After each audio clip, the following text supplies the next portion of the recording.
I'm going to talk about the independent sample t-test. Boleh ya? Saya akan terus pergi kepada independent sample t-test lah. Sebab kita pun dah faham tentang apa yang dipanggil sebagai one sample tadi. So let us go into the next one, which is we want to do some sort of independent sample t-test. Okay, saya nak tanya tuan-tuan dan perempuan, what is the function of this test? Measure the difference, betul?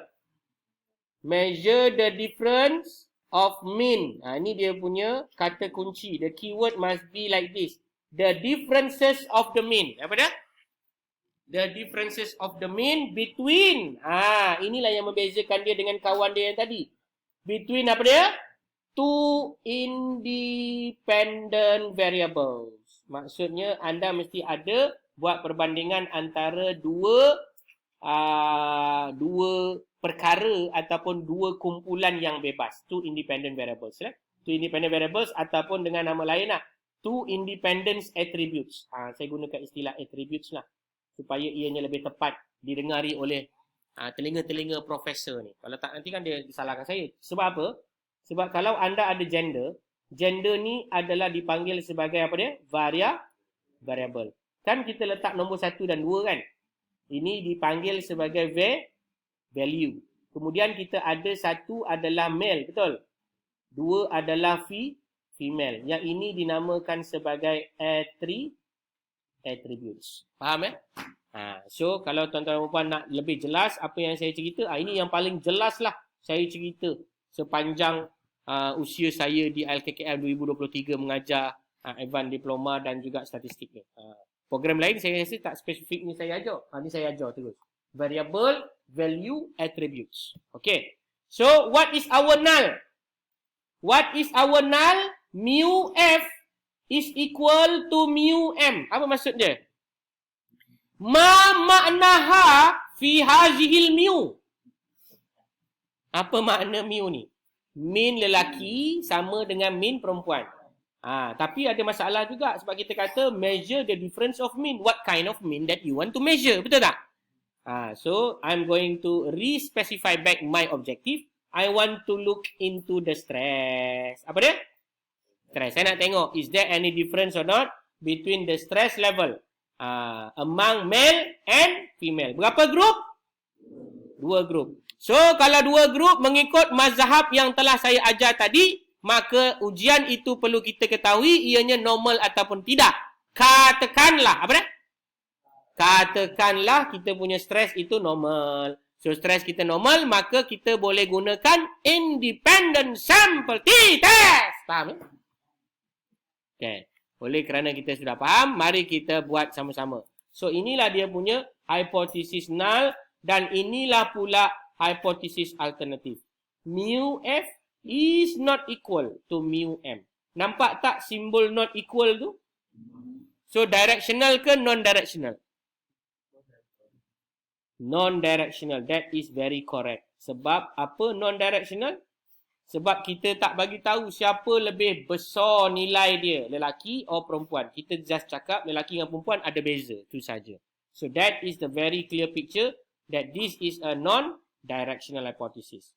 Okay? And then we need to do the alpha. What is our alpha? Jumhur ulama bagi tahu 0.05. Betul? Okay. So, before we go into the deep part of this one, let us investigate and explore what is the best hypothesis alternative and hypothesis alpha should be generated using the normal word that can be understood by people. Macam mana nak buat ayat dia? There is nothing to be hypothesized because I'm hungry. Bukan? There is, pandai ya, there is no significant, yes, saya suka jawapan tu, there is no significant difference of stress score between apa? Yes, that's correct. Between male and female. Sometimes mungkin tuan-tuan dan puan boleh buat between genders. Because we know that between genders is having male and female. Sometimes if your study is complicated enough, you need to specify lah. Maksud saya complicated tu, kalau gender orang tahu kan. Tapi kalau anda ada spesifik terminologi tu, better you spell it out ya. Okay. HA. HA anda apa ya tuan-tuan dan puan-puan? Hypothesis alternatif. There is. Yes, I like those answer. There is significant difference of apa dia? Stress score, pandai. Between, ya Allah pandainya, male and female. So that is very correct. Boleh? Senang ke susah? Nampak senang lah kan? Nampak senang. Kejap lagi buat. Ya? Nanti kejap lagi saya bagi rehat. Kita panggil kerja rehat. Bukan kerja rumah. Kerja rehat. Sambil rehat, sambil buat analisa. Boleh? Boleh tak boleh pun kena boleh jugalah. Okey, so macam mana kita nak run analisis ni? Senang saja. Tuan-tuan dan puan-puan dipersilakan pergi kepada analyze. Gemuk. Compare mean independent sample t-test. Analyze, compare mean, independent sample t-test. Alright, after that you click that one. And then you are going to be prompt something like this, kan? Dia ada test variable and then also grouping variables. Correct or not? Okay, now right click and then display name variable. Anda boleh buat benda yang sama seperti saya buat. Display name variable. Okay, dah buat dah? Very good. And then you are going, sekejap Okay, and then you can include your test variable. What is our test variable? Will be stress. Correct or not? Insert the stress inside the test variable box. Dah masukkan dah? Okay, and then masukkan kita punya A2. A2 kita apa? Sorry. A1. A1 kita apa? Male and female kan? Dua group sahaja. Masukkan dalam grouping variable. Dah sudah? Tekan butang define group. Define group ni adalah we need to teach the computer because the computer are not clever. They need to know what is the assignment that we gave to the male and female. So just now we put the male as 1, the female as 2. So please put 1 and 2. Otherwise the SPSS cannot run. They will not know what is the numeric identifications that you assign for. Okay, dah sudah? Tekan continue. Dan kita boleh tekan butang paste. Okay, I make a repetition, analyze, compare mean, independent sample t-test. And then we are going to reset, insert your variable. If you can't see your variable, then right click display variable name so that it's only show your variable name followed by your variable that you need, which is in this case, I want to test the stress level. So insert your stress level inside the test variable. Understand? And then followed by your group. What is your group? My group is A1. A1 is what? Gender. And I need to define the groups.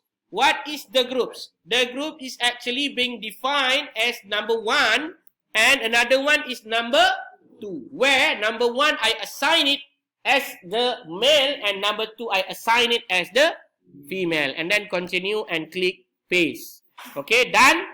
After you done doing that, this is going to be generated the syntax. So the syntax are going to be produced like this. So this is for the independent sample t-test.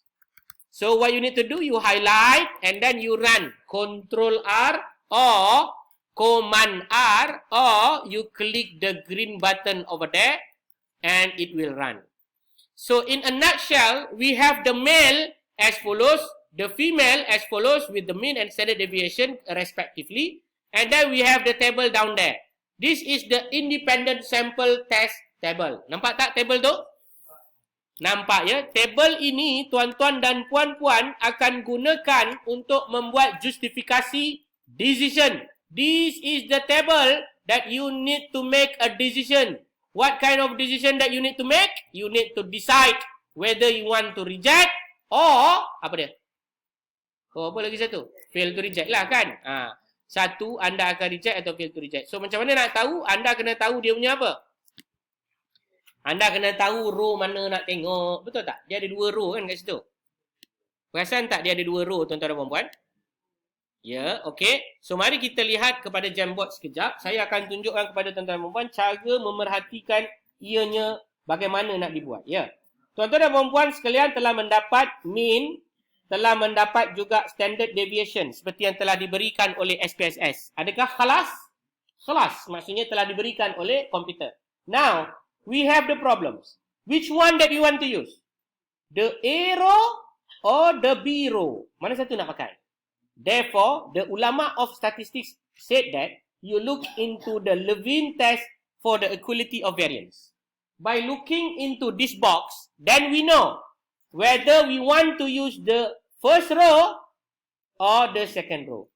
The trick is based on this SIG. The trick is based on this SIG. If you find out that the value of the SIG is more than alpha, which is Jumhur ulama said 0.05, therefore you choose the first row. Apa dia? First row. Maksudnya you akan kata assume variance equal. Maksudnya kalau anda tengok lebih besar daripada 0.05, ambil row yang pertama. So dalam kes ni ambil row yang pertama ke ambil row yang kedua? Ya Allah, pandainya. Betul lah tu. So when you take up the first row, then this is your T statistics and this is going to be your P value. So what is your T stat? What is your T stat, ladies and gentlemen? Yes, I like that answer. 0.340. And what about your P value, ladies and gentlemen? 0.737. Therefore, you can write it back on your structure to indicate those output that you get from the analysis. 0.340 kan? Betul? And then our P value is 0. Berapa tadi? 737 ya. Okay, I nak tanya you all apa you punya decision? P less than alpha ataupun P more than alpha? Bila saya kata P ni, dia adalah juga SIG dot lah yang ada daripada SPSS. So saya nak tanya, yang mana satu? Yang mana satu? Mana? Atas ke bawah? Jawapan dia adalah yang ini reject, yang ini fail to reject. So, tuan-tuan dan puan-puan telah mendapati bahawa P value dia adalah lebih besar daripada nilai alpha, which is 0.737. It is much more bigger than 0.05, our cut-off point. Therefore, we are going to fail to reject. Reject what? Our null. Kita gagal menolak null. You want to remove the null, but you cannot. You want to remove the null, but you cannot. You want to remove the null, but you cannot. Why? Because you do not have the statistical evidence to doing that. Yeah? Therefore, you are going to make a conclusion based on what is left behind. If you reject, this is going to be. And then if you fail to reject, jika anda gagal menolak, maka inilah yang anda pilih tadi. Betul tak? Maka anda kena buat conclusion. Apa conclusion tuan-tuan dan puan-puan? There is... Yes, I like that answer. There is no significant difference of stress score between male and female. Nanti anda kena tulis ayat yang penuh tau. There is no significant difference of the male and female at the point level of significance 0.05 where the T statistics is equal to what? The P value is equal to what? Nokta. Lepas tu kena bagi tahu lah. The mean of the male is indicate the value of apa dia? The mean of the female indicate the value of apa dia. Macam tu. Faham ya? Itu cara penulisan yang benar. Alright. Tanpa buang masa lagi, jam telah terpelanting lebih 6 minit. Oleh itu, kita jumpa balik pada pukul 10 minit. Tapi, oleh kerana saya telah memberi anda banyak masa untuk berehat, makan, minum di Putrajaya, di Damansara, IKEA dan lain-lain. Oleh itu, anda dikenaki untuk membuat ujian yang sama. Cuba cari ada tak perbezaan untuk depression dan anxiety score between male and female. That is the task. Boleh?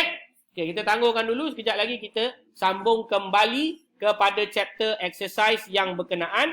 I need you to find out whether there is a difference or not between gender with regard to these two component of their DV, named as depression, and then another one is what? Anxiety. Okay, kita rehat dulu. Dipersilakan untuk berehat tuan-tuan dan puan-puan sekalian.